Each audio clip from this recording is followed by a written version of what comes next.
Chillest Convos, hosted by Jaja and Quan, is the most raw and real podcast in Charlotte. Yeah. What's good, Hey. guys? Welcome back to the Chillest Convos podcast. This is episode number 4, and today we are talking about accountability and reneging the culture. So, first off, Ella, since you're active, what does accountability mean to you? Sorry, count up. Destiny. Oh my gosh. What? You said what? I'm so sorry about that. Destiny. Come here. What accountability means to me? Yeah. So I'm sorry for that background noise of a dog. But accountability, yo, I'm sorry. Just skip me right now. Just go to somebody else until somebody comes back. I can't. All right. Can you go on mute? Yeah, I'm about to mute. Justin, what does accountability mean to you? Accountability is doing what you say you're going to do. Especially if you make a promise, you have to keep that promise. So just always making sure that you're on point. And in order to get to that place, you have to be disciplined. I feel that. Now, I had this conversation with my boss earlier, actually. Do you feel like it's always comes to accountability, or could it be accessibility, right? So say you know exactly what you're doing wrong, you know everything that you're supposed to do, and you're keeping yourself accountable, but maybe you're just not accessible and don't have enough time to give enough of your bandwidth to that occupation or to that task. I don't think that's the thing. I think when we're an adult, like, sorry, are we asking it to him or just anybody? Anybody. Yeah, I think with accountability, time management would have to definitely like go on. Like, if you really do value something, you're going to make time for it. There's no excuse that you're gonna have for it. Like, if you really do value it. So saying that accessibility, as in like you might not have time for, there's no such thing as not might not have time for. You choose to not have time for it because you choose other things above it. So I think that can kind of be like, it depends on what type of adult you might be. But honestly, if you're a responsible adult that holds himself accountable for everything, time management is going to be on top of your list. And you're going to make the time for that thing. If not, then you're just going to just not make time for it. You know what I'm saying? I feel that. So say like you are making time for it, you have enough things to do, but you just don't have the bandwidth. Like it's on your priority list, but you just can't access everything. How do you By choose not what's the by best? not being able to access any, what you mean by not access? Are you, then you can find a way to access it. I mean, I feel like there's a solution for every problem that we're given. There's a solution. Nothing on this earth that God created cannot be solved, in my opinion. So it's just the fact that you just don't care. Like, it's just you as a whole are putting something off and making a lot of excuses too to feed into that. You know, I feel like the mind is in control of a lot of the things. If you don't feel like doing something, you're not going to do it because you just psych yourself out of it. It's just all mental, you know what I'm saying? In my opinion, like, there's nothing that you can not do if it's already put in front of your face. If God put it in front of you, you can handle it. Period.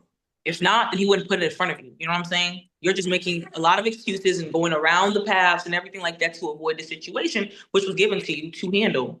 So yeah, stop making excuses. Stop making the sorry, whatever you got going on. Just do it. Just do it. Just do it. Just do it. You know, that's crazy. I'm saying this, but I'm literally behind on so many things that, like, I got deadlines on, and I'm like literally talking about accountability when I'm literally not accountable of my own actions right now. But it's just life, you know? So how do you feel about giving advice to your friends? Like, do you feel like you're always giving better advice to your friends when you're not following your own advice?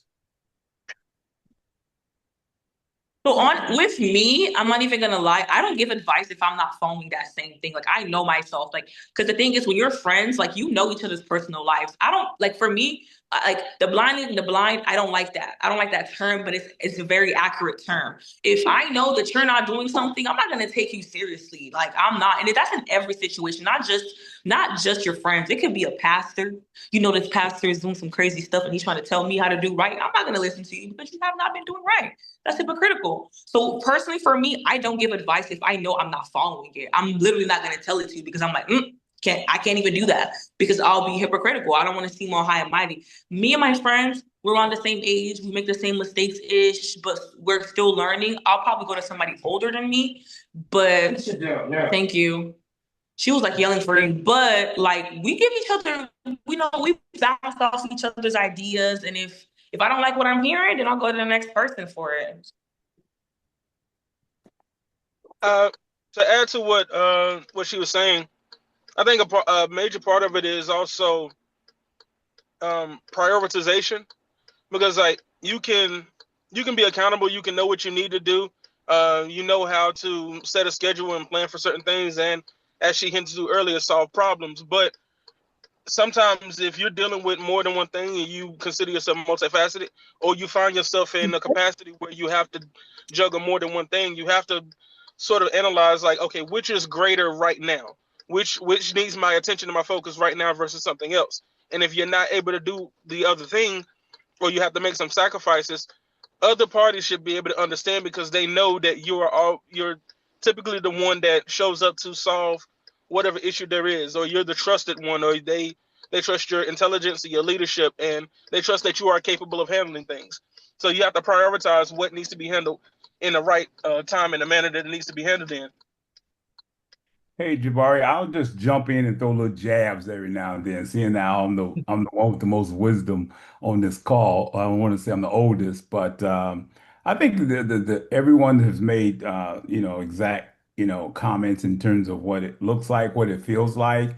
I think that what I've always seen in growing up in this corporate world and everything else, is this gets back to accountability in terms of you recognizing how much you can put in on your plate, and making sure you're honest with yourself. So you don't just grab something to be grabbing it because someone's asking you to do it. You have to also bring that other piece of what you're looking at as an individual, to be able to say, hey, I don't have the bandwidth to do this. I can't do this, and so forth. So just being honest with yourself, and then sharing that with whoever, is asking you to do something. Because again, a lot of times that you'll be put in a situation where if you're the one that's always going to take it on, that person's going to continue to come back to you and throw it at you. And it might not be the best thing for you, or it might not be your best output you're able to give that individual. And so again, it gets back to the outcome. So, what do you want the outcomes to look like? And making sure that that's your brand, because accountability is going to come down to is, you guys are much younger than I am in terms of what I would look at is, the outcomes, from what you're taking on. So you got to realize that that accountability that's really important as you guys, come up the your careers and the things that you're doing. So, as somebody that has been the leader, the manager, pretty much like the top of the charts, what does it look like on the opposite side? How many times can you give somebody to mess up or not show up before you start disbelieving in them? That's for me, Jabari. Oh, that's for you, but for everybody else as well. Okay, all right. No, I would say that as a leader, what I look at is, hey, the leadership style that I'm going to apply with you, because everybody's different.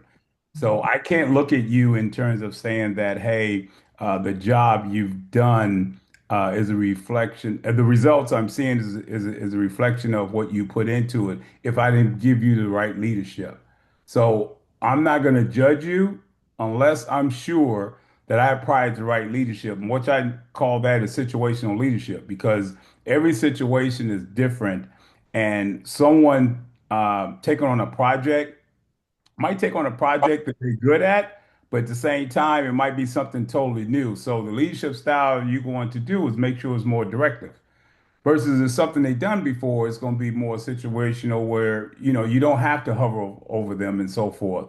So I'm going to make sure that, first of all, I'm given the right leadership style as it relates to this person's performance and making sure that if there is a hiccup, then I look back on that and say, okay, did I give the right leadership style? Did I make sure that I told them, everything they need to do, or did I hover over them, which didn't allow them to be creative in thought and so forth? So it's going to be a judgment call in terms of that. That's how I would look at it. Okay. This is a question for everybody. Would you say questions are better than excuses,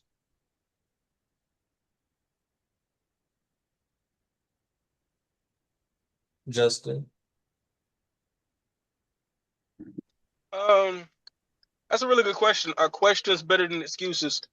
Well, as we know, excuses are too incompetent. But I would take it a step further. Is sometimes there doesn't need to be an explanation. There just needs to be a reframing of sorts, or just like a reworking of things. So instead of saying the reason that I couldn't do this is because this, and this, just say, okay, going forward next time, I recognize where my errors were, and this is how I'm going to correct them. So I'm going to add more of this, take out some of this, some of that, set a better schedule, make sure my time management is on point. So those things. It's like you're not making excuses, you're acknowledging the errors and working towards fixing them. And even before a person gets to that place, like Brother Richard was saying, this making sure that it's situational. So the probing questions would come into play for sure. You would have to ask someone, it's like, okay, what stopped you from doing this? Why did you put this here? Why did you act on this versus acting on this? That type of thing. So is questions are better than excuses, I would say, but also the acknowledgement before you even get to the questions, before the excuses even come out. Just like, we have to acknowledge, saying what happened or what didn't happen, and how were you necessary to this particular piece or this project or whatever it is that we're working towards. And also, last thing, keep the end goal in mind in everything you do when you're a part of something, or you are taking on a new task. Keep the end goal in mind. So it'll help you navigate your decision making a little bit better, I would think. Gotcha. Janelle, do you want to chime in on that? What's the question? I'm sorry. Do you feel like questions are better than excuses? If questions are better than excuses, Yeah. can you elaborate a little bit more? Just like, say you're working with a friend or working with a mentor or boss, and you're given a task, but you don't know exactly what to do, and they come back to check on it to see your progress or if you finish the task. Is it better to ask them questions and seem like you're kind of curious about what's the next step, or make excuses about why you're not finished yet? In your predicament, will you feel like kind of ashamed since you're not finished? Or are you a student always and looking for the next best thing? I don't feel like I'm ever ashamed. I always like to ask questions as I go, just so that I stay on track of what I'm doing, because it doesn't make sense to just do it with no knowledge and then, I mess it up. So I would rather each step that I go ask questions just to get a little insight on what I'm doing and keep doing it until, it's officially done. At least I know, I don't have to retrace my step all the way, but at least I got some guidance in doing it, if that makes sense. Yeah. And I would just add on that. I mean, that's so important for you guys that, I talk on that a lot. And you got to ask questions because the last thing you want to do is be surprised. When it comes to, like, you guys are still working, you come at the end of the year and you now get the rating that you're supposed to. And then you sit there, now you're saying, okay, why did you rate me this way?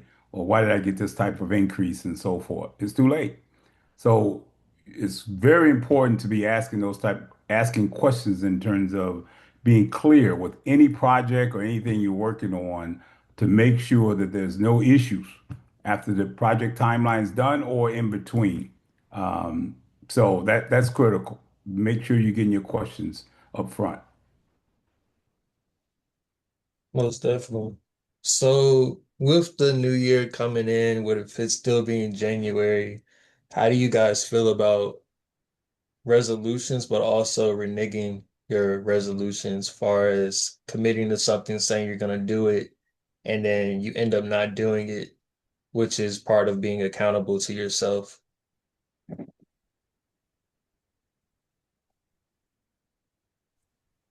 When it comes down to resolutions, I'm not really a big fan of New Year's resolutions, only just due to the fact, like, kind of just like what you just said. Everybody says they're gonna do something, they do it for a short period of time, for like a month, 2, 3 months max, and then it just never happens again. So something I like to do, or like encourage people to do, break your months up into quarters. And when you do that, um basically put goals, like financial goals, things that you've been setting off and things that you want to take care of or want to get into. You break it up by every 3 months, and then that gives you time to go back and reflect and be like, okay, like, what didn't I do and where can I make those changes at and those fixes? So I kind of feel like doing that is a little bit better than New Year's resolutions, but that's just my personal preference. I like that. So, for your quarterly months, do you give like yourself celebrations, or how do you rate yourself off the quarters? Yeah, sometimes I give myself a little celebration. It just depends. If it's something that's like financial that I've been putting off, so like for example, say I want to get a bill paid before quarter 1 is out. If I get that entire thing paid, okay, cool. Like, I might take myself out. I might go treat myself or something, get myself something nice, but I'll never overdo it. I'll still always look in my budget, still making sure I'm on track for quarter 2. So that way I'm prepared for the next few 3 months. Okay, I got you. That makes sense. Anybody else want to chime in on reneging your statements that you say you would do for the year?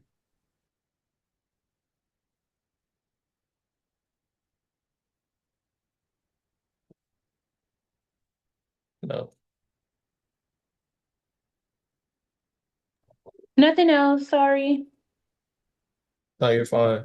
So, has there ever been a time that you guys committed to something and you just stopped doing it? Or would you like to talk about an ex situationship where you guys obviously committed to each other, you were dating each other, but what happened within the relationship where you either weren't accountable or that person wasn't accountable? Was there communication that slipped in between, or how was it able to be fixed, but it just wasn't?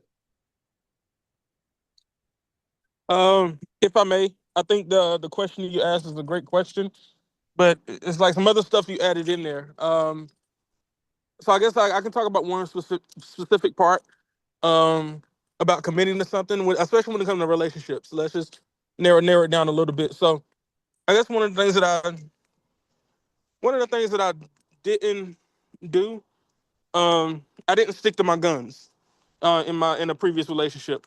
So I had like rules of things that I tolerated, some things that I just wasn't going for, and I didn't stick to them. I compromised them a little bit because I was moving off of hope. So I would say, just real quick, just sticking to my guns probably would have made for a better outcome, as opposed to compromising and adjusting for someone else who didn't have the mental capacity to do the same. So, do you feel like sticking to your guns and looking for hope was more a desperate move? Like, did you feel like compromising for love was better than holding yourself accountable and holding your partner to the worth that you desire and look for in a relationship? Now, honestly, I think the hope came like when we were like a few steps into the relationship, and I consider myself being locked in, and so that's when I started noticing certain things, and I noticed where I went back on my word about things that I would look for. prior to engaging in a relationship. So I kind of abandoned those things. Would have been a lot better had I recognized them earlier, trusted my trusted my discernment before making a decision. And so that's what I mean by sticking to my guns. Like when you see something that might be off or they're showing you early signs that they're not, sorry, I'm out of breath. They're showing you signs early that they're not prepared or fully invested, then it's okay to take a step back and not continue further.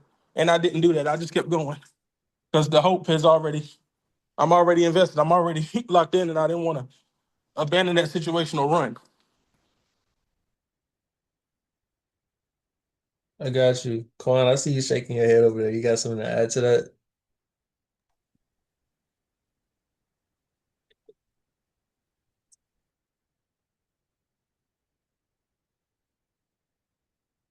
Gotcha.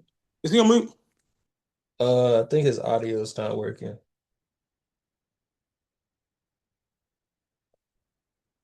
But Richard, do you have any advice as far as relationships and being accountable? Yeah, I mean, again, I've been through it all. I've seen all of it, and it's a learning curve. I mean, my wife and I have been married for 40 years in July. So it's something that you build on. It's not something you're going to have automatically. Um, that's something that you're going to go through your ups and downs. I mean, you have to go through ups and downs in order for you to learn. And that's with anything you do. And the key thing, though, is are you learning and making sure you don't make the same mistake twice or whatever many times that you've done it. So I think that the folks, the things I've been around, it transcends in terms of type of individuals because everything, once you get that mindset, it's transferable in anything you do. So you know in corporate America, you're gonna fall. You get back up. You know in dealing with relationships, you're gonna fall. You get back up. So it's like once you get that built, that thought process, that understanding, that discernment, that's going to be something that's going to continue to keep you're going to continue to have and become one of your gifts. So I think is best thing you do is just acknowledge that there's an issue and acknowledge that you want to make it better. And then you work from there. And then you circle yourself around individuals that have that same mindset. And that's going to keep that mindset exercising, that muscle mass exercising that thought process. So how do you manage going through accountability when you are at your lowest point, when it's not really a answer or an achievement that changes your situation or predicament, but how do you keep going and holding yourself to a standard when you're at a lower place in life? Well, to me, I mean, that's something that and we've talked about. I mean, again, I'm not going to take everybody to church, but that's your spiritual. Um, being in you then that's when you hold on to and you put yourself down and you turn it over to God because we all have been at a certain point. Your lowest point, my lowest point might be different, but it's still the lowest point. I've seen it. I've been there. Um, but all of a sudden something happens and I'm pulled out of it that now becomes something I hold on to that, oh, this is going to happen again because it will. We all know that trials and tribulations happen all the time. So that issue is going to come up again. But once you remember how you was brought out of it, again, you're going to know that even though things happen, you're going to get out of it. So that's the mindset that I've developed over all these years because I've been through some things at different companies, different relationships, and all that stuff. And, I just see myself, I wonder, wow, how did I get out of that? But it happens. So, for everybody, how do you all feel like you get rewarded when you hold yourself accountable, when you stay true to your word, when you commit to something and say you committed to like Bitcoin back in the day when nobody believed in it, but you believed in something small and it became something large, it became something big. How does it feel to get that reward?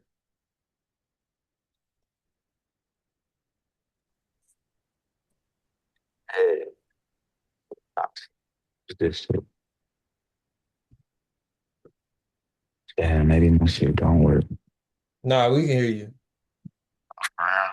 Like clear, like it ain't no static or nothing. Nah, we can hear it. Okay. Honestly, I would say progress is like the best satisfaction.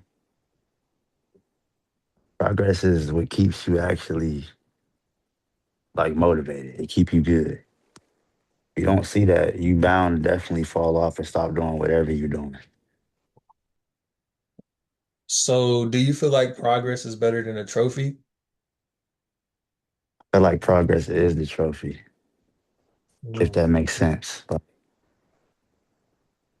No, that definitely yeah, makes sense. it's like the steps and progress. Like once you, cause like I'm saying, if you, it's like going to the gym. If somebody going to the gym, say they a newcomer. You got some people that know what it's gonna take to get there. You got some people that just stepping in and try to see where it go. And it's like, say for example, you got that one average person. They going and they're not seeing no results, and they so it could be a month or two down the line. They just thinking that they just wasting their time doing it for no reason. Feel me? Then you got somebody that's going and they can see their results, progress in a month, sometimes less, but it just depends on how much work you also put in, and what you're doing on the outside of that that keep you invested. It's like you kind of gotta circulate everything you do. Basically, that one word I'm trying to say. Damn. And invested do take some time. I'm really trying to think about what I'm trying to say. I should have thought a little bit more before talking, but No, this I the was really trying to get this mic to work and shit because it be tweaking for me. no, that's the rawest version when you just trying to say it on the spot. Definitely appreciate your thoughts, Mr. Co-host. Uh, Justin, I saw you had your mic unmuted for a second. Yeah, he pretty much summed up what I was gonna say. I would just it's one of those things that I tell myself, like, um, fully transparent. I don't do hype too well. Like, like before you play a game, like a basketball, football game, they had a pregame speech and they get hype. I don't do that. What I do is I focus on the execution and the results. And I know that that particular step that I'm at, or that goal that I'm working on, there are going to be more goals after that. So once I complete that, it's like, okay, on to the next goal. Like, I don't have time to really celebrate myself. And I think I truly believe that maybe it's, as I'm getting older, I recognize that it is helpful to celebrate yourself a little bit. Me not celebrating myself may be a trauma response because I didn't get celebrated a lot. The things that I I felt like I should have been celebrated for, I didn't get that. I didn't get the credit and appreciation for it. But now that I'm older, I was like, okay, it's there's nothing wrong with, at the very least, pat yourself on the back. There's nothing wrong with, hey, I'm gonna go do something for myself. I'm gonna go, actually plan a trip or something, or it depends on however you reward yourself. There's nothing wrong with doing that, and I that's something I do recognize and I need to work on. But for now, it's really just, you accomplish one goal, now it's on to the next one, and so just keep going, just never giving up, just being, constantly invested and resilient. Yeah, definitely the word. Yeah. To your point, Justin, I know you always talk about childhood and psychology and everything. You said patting yourself on the back as a kid and like you didn't really get acknowledgement. And nowadays, like as people grow up, you don't really see many people patting themselves on the back, taking themselves out on one-on-one or by themselves dates. Do you feel like there's an alignment with that from a kid when there's a bunch of games and parents are like, oh, pat yourself on the back, you did good. But then when you grow up, nobody really cares about if you did good by yourself. Oh yeah. Well, I had a conversation with a friend earlier. I was basically saying, the home is not just a place where a family lives. It's your first school. It's your first um, place where you learn to socialize. It's your first, you know, first hospital. It's the first, pretty much the first everything. You learn everything about, from a holistic standpoint, you learn everything about social interaction and how to understand the world and relationships in the household. So my household was a little different. I can give you the sob story, but just know that like the worst things that could possibly happen to a kid happened to me and my siblings, right? So yeah, it does play a role. It does play a factor. So that's why I mentioned childhood trauma, or how you respond to trauma, or how you grow up and how you're developed. You kind of fight against certain things that remind you of a painful place. And so, yeah, you're absolutely right. Definitely plays a huge part. But I also have the wisdom that I've developed over the years, just learning from other people, that you don't have to feel away by honoring and bringing yourself up, celebrating yourself a little bit. It's actually it's pretty necessary, in some regards.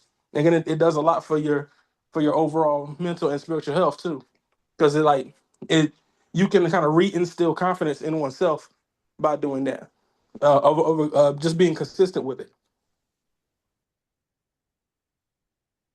Got you. Richard, did you want to chime in on that? I would agree. I think it's critical, and you guys know, well, my time is tied up a lot on Saturdays in mentoring, and I see it from the kids. I mean, you have to, give them the small successes, even now. I mean, I see it in terms of how they come into the school, the classroom, where their head is. I mean, they need they don't get that a lot. And when we give it to them as mentors, you can see that light goes off on them. Like, really?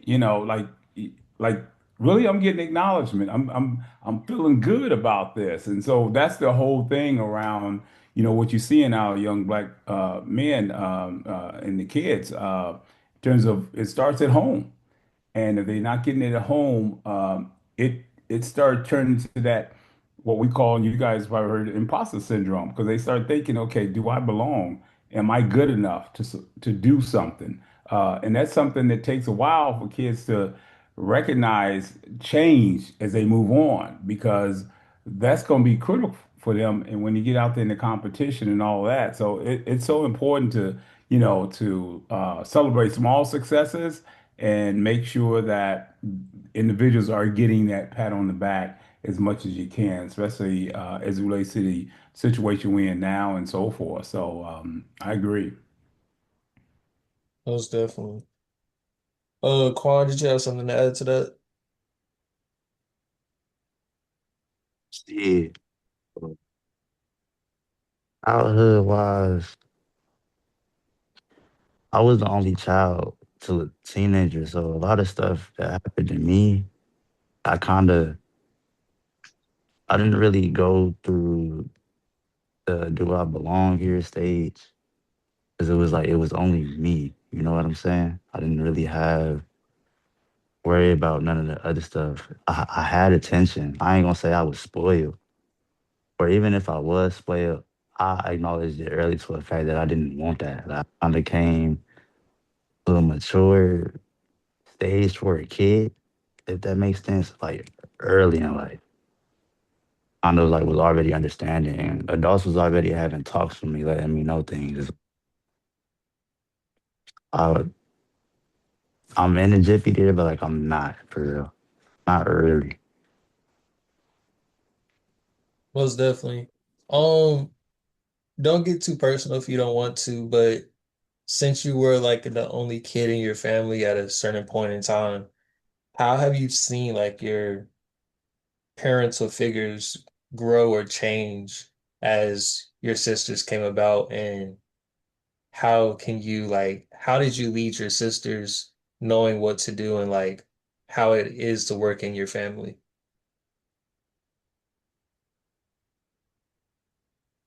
Eh, honestly,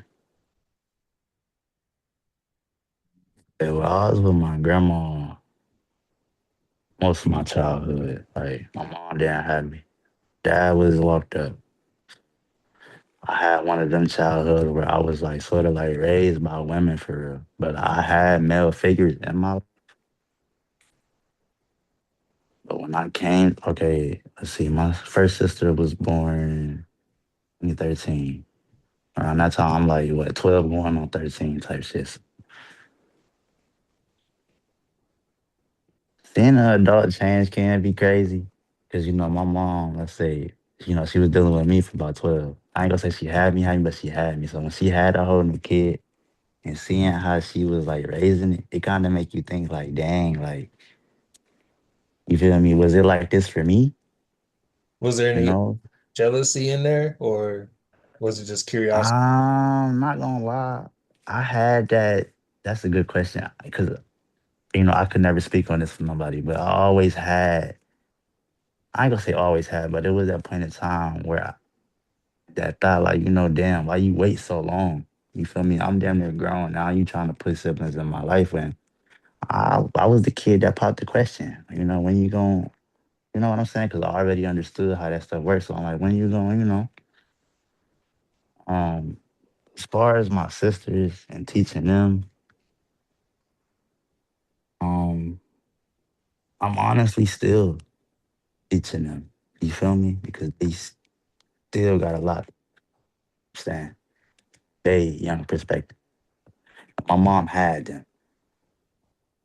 Did they have questions for me? Yeah. But I would always have to tell them from a solo kid point of view because it was always them too. And it was me. But like I said, I'm grown. Talking to them, it's like I'm talking to my kids. You feel me? I feel like, What was the last part of that question? how can you lead your sisters, or like as a grown up, kind of dealing with going through the college phase or high school, being a guy? What would you tell your sisters, and how can you hold yourself accountable to be a good mentor to them? Honestly, I tell them to just, okay, you've been around me. Justin, low key, been around me. Richard, it's nice meeting you. I ain't never met you before. But you already see how I like move as far as me personally. I always tell them like my biggest thing I tell them is it's okay to be by yourself. I try to teach them that early because kids have a problem with being by themselves growing up. They have a problem with finding themselves in the world or feeling standoffish because they ain't nobody doing what they doing or they can't do what somebody else do. I always tell them like make you unique as a person. Like I always tell them it's y'all too, so y'all got each other to embrace. I'm here with y'all, but when I was y'all age, it was just me. I didn't have like I had friends and stuff like that. But when I left their presence, it was just me. I had to become another. I ain't gonna say become another person, but I would become another person because it's like, okay, I don't have to be this person no more.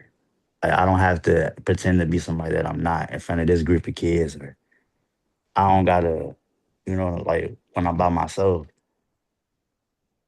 I don't gotta act this way to, feel touched or feel loved or, just feel wanted to be around. Always try to tell them like, as long as y'all got each other, that's really all y'all need in life. And I always gotta tell them, y'all gonna fight. Y'all gonna have y'all problems. Y'all definitely probably gonna have y'all time where y'all stop talking. At the end of the day, y'all gonna see that that's all y'all got. So when I'm mentoring them, it's more so like teaching them how to be stronger together. More so because, like I said, being that kid that don't have nobody around, or you can't, you ain't got nobody to mess with when you ain't home. When you ain't got nobody messing with you, or 'cause, siblings teach you a lot. You learn how to fight from siblings. They like about a year or two older than you. You really learn how to live from a sibling. You feel me? So them learning from me is more so. they already learning how to be. Independent? Yeah, because they watching me as I live my life. They watching how I live. So yeah, definitely, bro. Like my one sister, my older one, she standoffish as hell, y'all. I'm talking about she like literally a mini me, bro. Like she know how to be by herself already. She don't feel the need to be around her homebody. That probably don't even go into this conversation, but I know when it come to her, like she gonna know how to move a bit more securely than my youngest one. She's still learning. I'm saying really, he's dealing with trying to fit in and how to have everybody love her and stuff like that. Her sister, she a completely opposite person. So it's like that balance in between, to be honest. Like I said, I'm still mentoring. Like it's still progress going on with. But I see it, say day by day. But as months come along, you definitely can see it in it. I just hope, because my end goal is to just have them set. I just want them to be strong enough mentally where they're able to handle what they're about to endure. Because, like I tell them, I was in your shoes before. I was just your age. I know what you're going to do. I know what you're going to say. I know how you're going to move. We Appreciate be having our little talks and everything, man, for sure. That's love. Richard, coming from your family, how would you say the sibling factor played for you? And how did it form you into the great father and grandfather you are today? When he said fighting with the brothers and sisters, whatever, I mean, that was it right there. It was eight of us. Yes, So sir. Yes, sir. Yes, sir. eight in Chicago. So, but no, we were, I mean, when you look at, how you grew up and the people around you back then, I mean, we still were lucky in terms of, we still had the mindset of, you weren't raised just by your parents, you were raised by the neighborhood. So, even though it was a lot of us, we knew there's certain things we couldn't do because that neighbor next door would whoop us as quick as our parents would. So that was back in that arena there. But even though my brothers was four boys and four girls, and the three brothers, three of us played football and all that stuff. So we were very competitive, very known in the Chicago South Side area as well. Um, but I saw them in terms of, you know, uh, their approach in the neighborhood, how people respected um, them playing ball, football, and everything. So, that type of mentality, just was oozing in terms of, looking up to them in terms of, okay, even though we fought, I still respected them and said, I want to be like my big brother, you know. Mhm. Yeah. And that's how, again, it was one of those things that, you know, we can fight each other and beat each other up, but anybody come across and try to, do something to us, I mean, boy, we come together like crazy. So that type of thought process in terms of,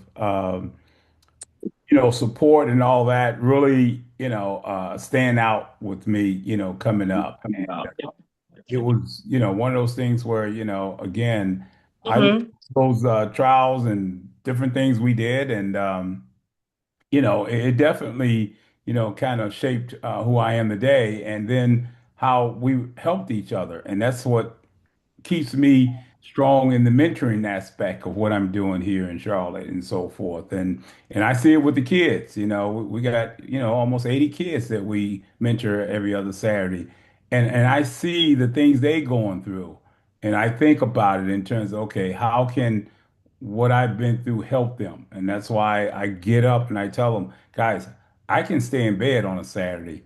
I don't have to get up and drive down here, Uh, so I want to make sure that I'm giving back, and I want to just call out a little bit of this. What we have them read this affirmation in the mornings, and it's I am somebody, and they have to know it by heart because the kids, I'm telling you, that comes into the school, um, they need help, and we got to keep, making sure they understand that they're more than just that. And so coming up with this, we say, I am somebody, I am somebody. I'm capable of love and lovable. I'm teachable, therefore I can learn. I do anything if I try. I'll be the best that I can be each day, each day, each day. That needs to just continue to, they need to continue to hear that. They hear that. And now when I come up to them in this, seventh week, I say, okay, I am somebody. What does that mean to you? They actually are telling me, how they use that in school or a different situation. So when we talk about results and all that, what we see versus a trophy, and we talked about that earlier, that's where, I see my, impact and what I look for, versus, anything else. I see that, and I know that how I grew up and what was given to me, that I feel like I'm giving it back. Most definitely, I appreciate that. Thanks for the knowledge and wisdom. So kind of based off of what you and Quan said, what would you say the difference is between assurance and reassurance? Because when it comes to accountability, it's like we know what we're supposed to do. We know all the different things that we're saying we're going to commit to. But how do you assure yourself that you're the person that is somebody you're capable to do everything? You're the person that is responsible. Like you're the person that's able to do stuff. And when you get in relationships, it's always you want that acknowledgement. You want to be seen. You want it to be clear that you're doing everything or you are that person. You want the reassurance. So what does having assurance look like? Kwan, you want to take that first, or you? I'll let you take it first. I'll Okay. let you take it first. Well, I think the main thing is results. I think that I look back and again, I've shared with you guys. Sometimes out of the blue, I'll get a phone call, I'll get a text. And it just makes my day because it's someone that I mentored or I hired as intern for me, and now they've moved on and they're at a whole different level. And they just do a check-in. Just a check-in. Hey, Mr. Jones, I just want to check in, see how you doing. I'm gonna let you know this is what I'm doing here. Hey, I'm going to Asia. I'm going on this project to Japan or whatever. And I was like, wow, okay, I did the right thing. And it's like out of the blue.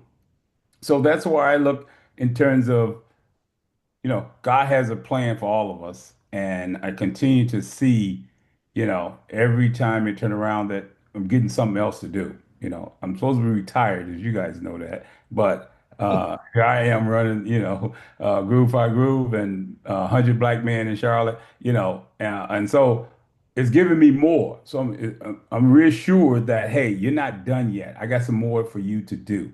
So as I see the results from what I'm doing, I continue to look at that, reassuring myself that I'm doing the right things, if that makes sense. Most definitely. Quan, what's your perspective? Oh, yeah. Oh, man, um, a good, kind-hearted person said to myself, all you gotta do is do good in the world and you get acknowledged for it. But it depends on how you do certain things as well. Like, for example, like, look, you know how you go to work, they always say, make your money, you don't talk to them. It's like, I kind of go, because we meet so many people in the work field. You know what I'm saying? A lot of good people, bro. Hold on.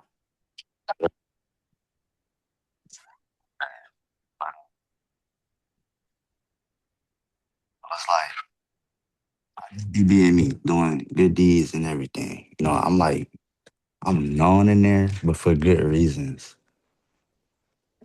That reassuring. I'm basically just trying to say, like, so randomly.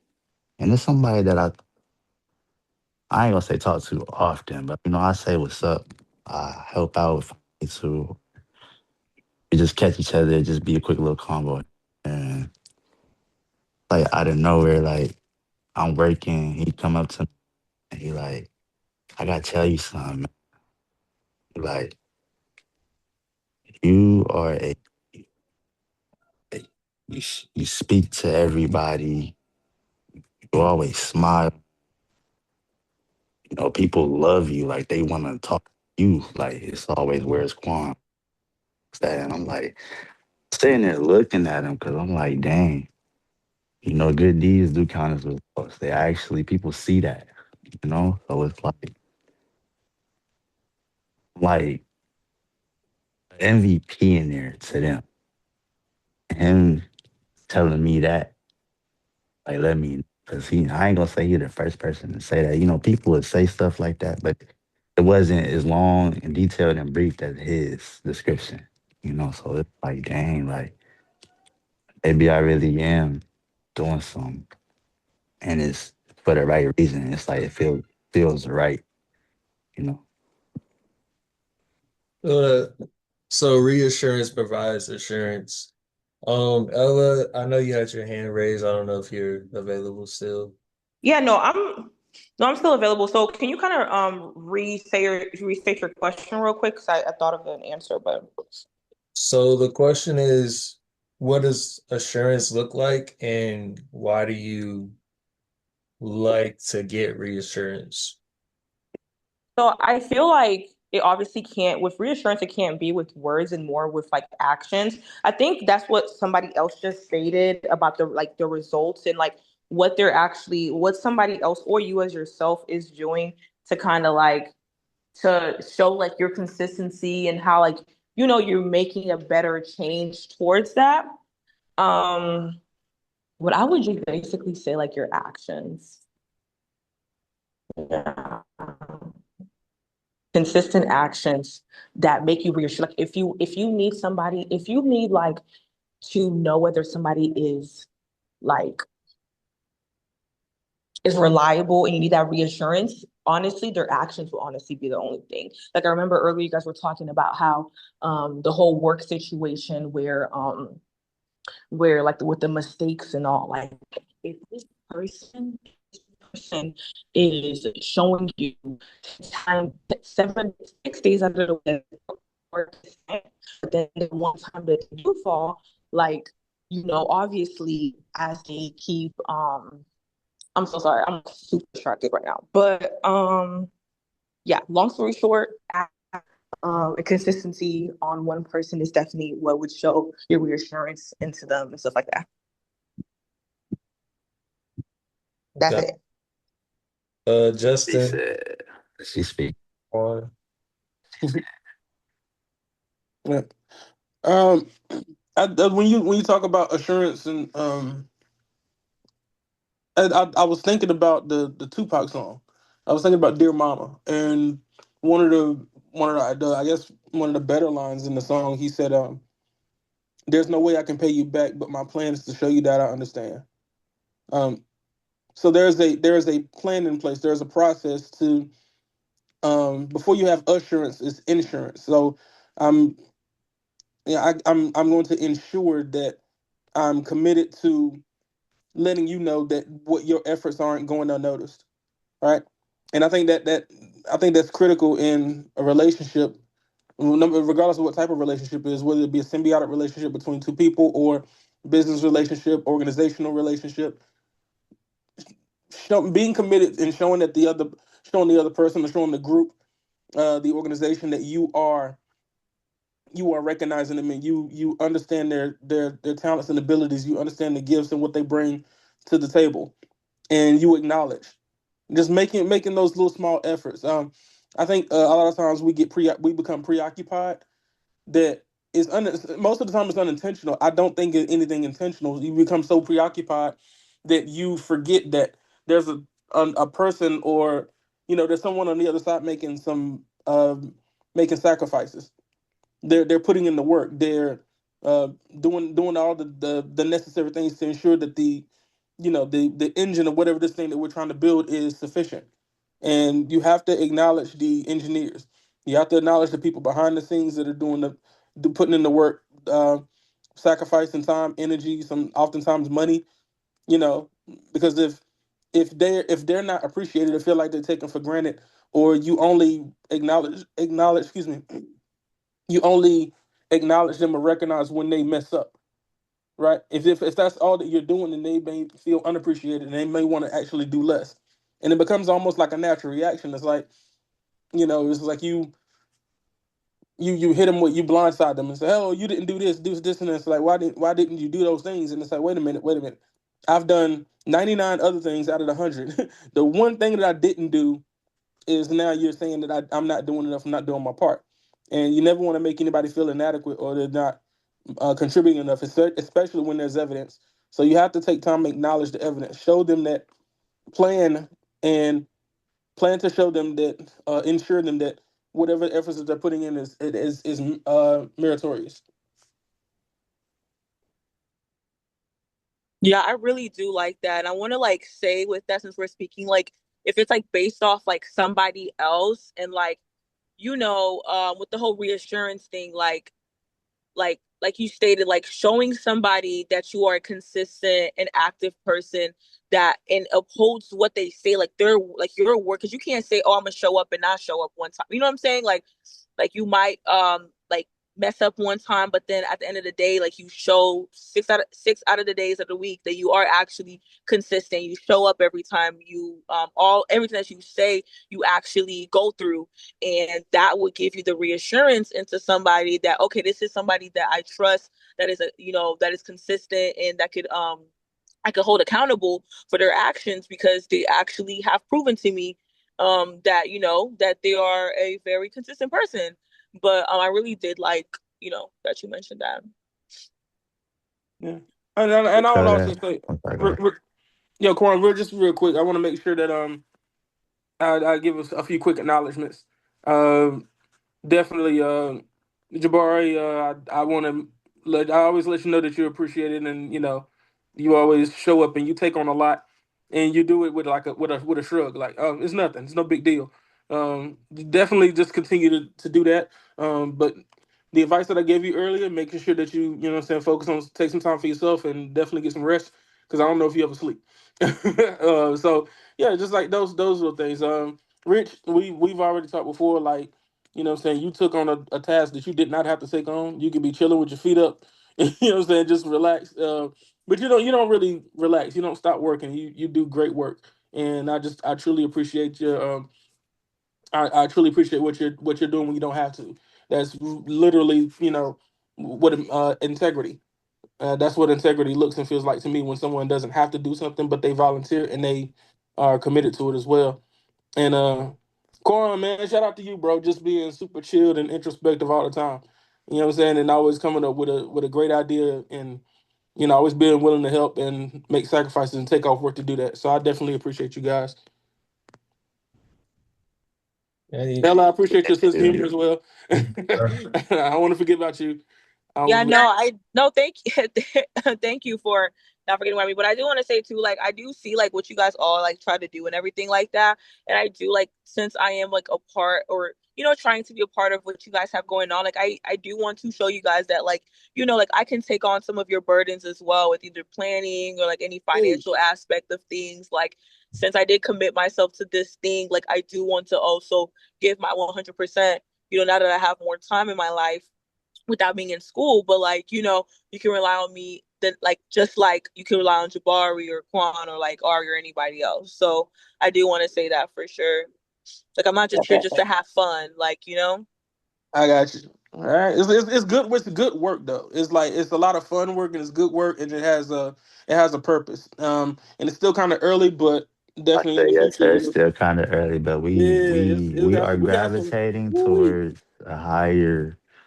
We really just want like better emotion, but we also, the biggest thing is that we do want to like give back. Like Barry already Absolutely, said, like we want to give back.